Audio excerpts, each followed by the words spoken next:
Banks could soon be giving up your account balance and transaction info to Facebook. Since it's starting to look like Facebook is slowly going the way of MySpace, the once flourishing social media giant has now asked large U.S. banks to share detailed financial information about their customers. Information which could include card transactions and checking account balances.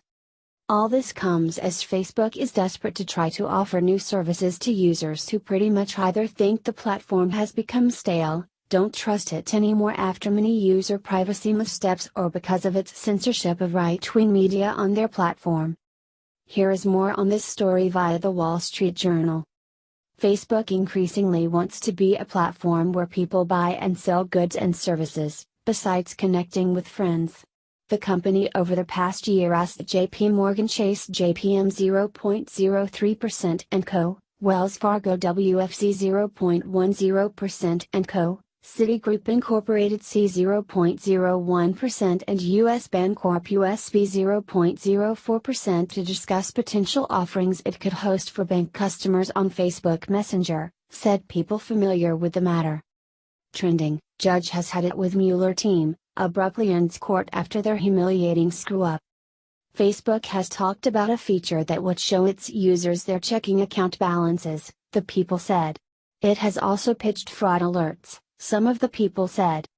Data privacy is a sticking point in the bank's conversations with Facebook, according to people familiar with the matter.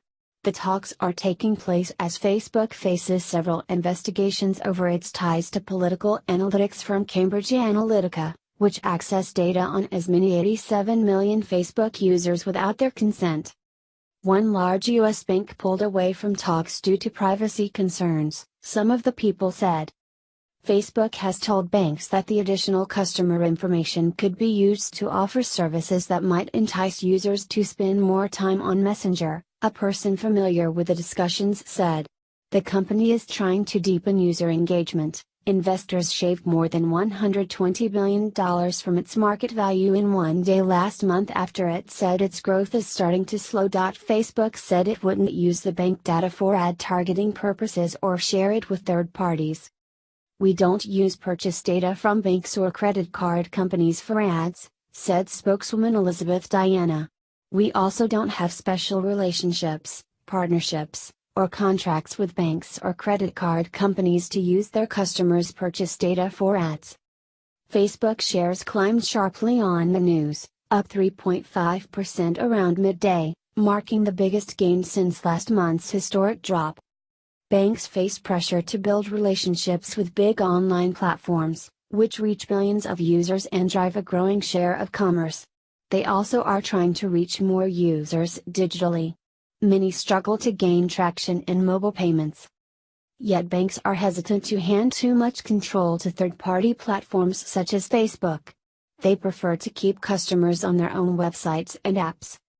As part of the proposed deals, Facebook asked banks for information about where its users are shopping with their debit and credit cards outside of purchases they make using Facebook Messenger, the people said. Messenger has some 1.3 billion monthly active users, Chief Operating Officer Sheryl Sandberg said on the company's second quarter earnings call last month. Alphabet Incorporated's Google and Amazon.com Incorporated also have asked banks to share data if they join with them, in order to provide basic banking services on applications such as Google Assistant and Alexa, according to people familiar with the conversations. Like many online companies, we routinely talk to financial institutions about how we can improve people's commerce experiences, like enabling better customer service, Ms. Diana said. An essential part of these efforts is keeping people's information safe and secure. Facebook has taken a harder public line on privacy since the Cambridge Analytica uproar.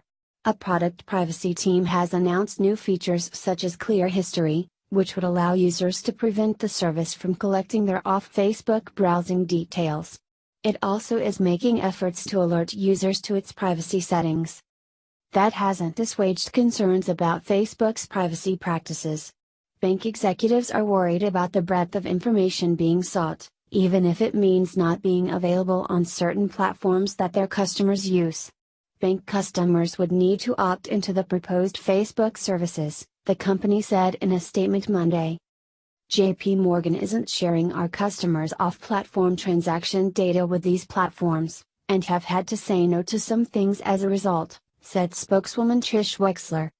Banks view mobile commerce as one of their biggest opportunities but are still running behind technology firms such as PayPal Holdings Incorporated. PayPal 0.68% and Square Incorporated. Customers have moved slowly, too. Many Americans still prefer using their cards, along with cash and checks.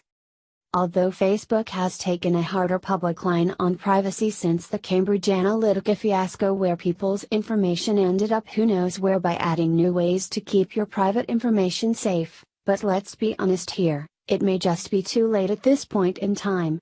In fact, I can't think of anyone who would let their banking information be accessed by a company that picks and chooses what they let on their platform while they betray the trust of their users have that financial information. The truth of the matter is that Facebook doesn't seem to want to understand that it doesn't matter how much they try, people won't trust them again. They did social media extremely well until they let the left wing dictate their values, now they claim to want to become a commerce platform. But why? We already have Amazon, eBay, Letgo, OfferUp, Craigslist and many others. People won't just hand over